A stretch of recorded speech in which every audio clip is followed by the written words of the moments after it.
Hoje vou comentar sobre uma pessoa que me consultou dizendo que não quer fazer terapias com psicólogos e nem procurar profissionais da área, mas também não me disse o motivo. É um caso em que ela se diz sentir desvalorizada pela família, descrevendo que o marido e os filhos não a valorizam e não a reconhecem em seus esforços. E como faço sempre questão de deixar claro nos vídeos que não sou psicólogo e tampouco metido a sabe tudo da vida, mas posso garantir que devido minhas próprias experiências de e da vida, desenvolvi uma ótica diferenciada de enxergar as coisas que acontecem com as pessoas e comigo também, claro. Assista esse vídeo até o fim e com certeza você vai receber algo que pode realmente transformar sua vida. Ela então comenta que além da falta de reconhecimento por tudo que faz, às vezes um simples obrigado poderia mudar tudo. Diz também querer que todos desapareçam da vida dela e não se reconhece no espelho. Pedi a ela então que tentasse ser o máximo sincera e honesta com ela mesma nas respostas sobre o que perguntei. Você tem sido grata consigo mesmo? Por exemplo, você agradece aos seus pés por ter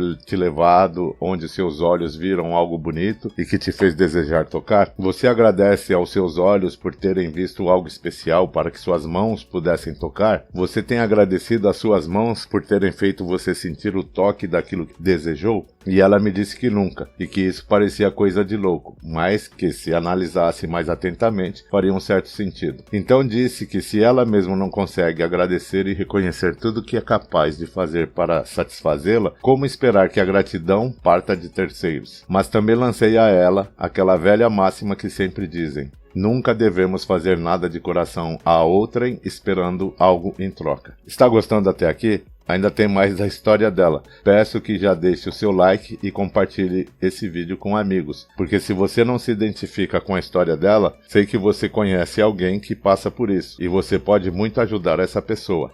Daí perguntei também se ela tem valorizado pelos sucessos que tem conseguido após algum eventual tombo causado pelas surpresas que muitas vezes dizemos que a vida nos dá. Mas esse negócio de achar que a vida nos prega peças é assunto para um outro vídeo, onde tentarei mostrar que a vida é bela, generosa e que jamais joga contra a gente. Me disse também que não vê valores no que faz. Ela diz que tudo que faz é obrigação. Mas que obrigação? Se foi ela quem decidiu conhecer alguém um dia, que se tornou marido, e que com esse marido juntos decidiram construir família, e sei que ambos têm responsabilidades, mas não vou entrar nesse mérito. A questão é que sugeri a ela que tentasse entender que muitas situações que enfrentamos nada mais é do que a consequência de nossas escolhas, e que um dia ela escolheu abrir a porta da vida para um relacionamento, e que o marido foi ela quem decidiu escolher, e que ela também escolheu ter filhos. Então veja quantas escolhas ela teve. Disse também que depois das escolhas sempre tomamos decisões, e que todas as decisões só acontecem depois de termos feito as escolhas. Parece complicado, né? Mas é assim que funciona. Você escolhe algo e decide se vai por esse ou por aquele caminho. Legal que em cada escolha sempre temos múltiplas opções antes de tomar as decisões. Daí ela diz também que já não é mais alegre e sorridente como antes, que hoje em dia só pensa em chorar e gritar para que alguém possa escutar e ajudá-la. Sei que parece algo desesperador ou uma situação difícil de sair, mas acredite, não é. Claro que qualquer mudança sempre parece ser complicada, principalmente porque as pessoas não gostam muito de sair da zona de conforto, mas tudo começa por um primeiro passo, e que esse passo depende somente de quem vai iniciar uma nova jornada, e que devemos sempre ir resolvendo etapa por etapa. Não adianta querer consertar em dias algo que levou anos para ser destruído. Pelo que percebo nas palavras dela, é que ela quem está se desvalorizando, por não reconhecer seus méritos, e também deixou de ter autoconfiança quando passou a depender de elogios, aprovação do marido ou dos filhos. Diz que não se acha mais bonita e nem se sente mais bem-humorada como antes. Daí tem a ver com o que eu disse no vídeo que fala sobre as evoluções da carência, que aparece aqui em cima no card. Dá uma olhadinha lá depois. O que realmente ela está passando nada mais é que ela perdeu o amor próprio, a confiança em si mesma, criou dependência das opiniões do marido e dos filhos e também está passando por um período de autoestima em baixa. As pessoas hoje em dia criam dependências das opiniões alheias. São felizes ou acreditam ficarem felizes se os amigos fazem elogios ou comentam algo deles nas redes sociais. E na verdade não precisamos de nada disso. Precisamos apenas acreditar e amar a si mesmo. Dizem que a felicidade é saber tirar proveito daquilo que possuímos hoje. Com certeza que depois de aproveitar o máximo do que temos, é só passar para frente que a vida vai te dar sempre algo novo, e sempre dá mesmo. Afinal, o universo não gosta de espaço vazio. No final ela diz ter medo do marido poder encontrar alguém melhor do que ela. Penso que é um medo bobo, porque ela não entendeu ainda que não existe ninguém melhor ou pior do que ninguém. O que existe são pessoas diferentes umas das outras e que todas pensam e tomam decisões diferentes das outras. Sei que dirão que os pensamentos parecem ser iguais, mas como cada um busca algo diferenciado para a sua vida e tem também uma forma diferente de interpretação, então os resultados serão sempre diferentes. Sendo assim, fica fácil de entender que todos somos diferentes um dos outros e que realmente não existe ninguém melhor que o outro. Bom, espero que com esse resumo de uma longa conversa que tive com a pessoa, vocês possam identificar pontos semelhantes em suas vidas ou problemas e que de uma outra ótica vocês consigam melhorar e ter progressos em seus relacionamentos. E como eu disse no começo do vídeo, que no final você ia receber algo que pode realmente mudar sua vida, aí vai. Antes de julgar as atitudes que os outros estão tendo com você, que tal analisar se você tem tido boas atitudes consigo mesmo e como estão sendo suas atitudes com os outros? Pense, será que eles estão agindo com você ou apenas reagindo conforme suas ações? Toda ação sempre é seguida de uma reação. Seja sincero e honesto com você mesmo em sua resposta. Sabia que se você construir um mundo melhor para você mesmo, as pessoas se sentirão atraídas a pertencer a esse mundo. Então, está em suas mãos viver em um mundo maravilhoso e o melhor, um mundo feito única e exclusivamente para você e por você. Caso queira me consultar sobre algo que está atrapalhando você, entre em contato comigo no e-mail que deixo abaixo da descrição no vídeo. Conto com vocês no próximo vídeo. Um forte abraço.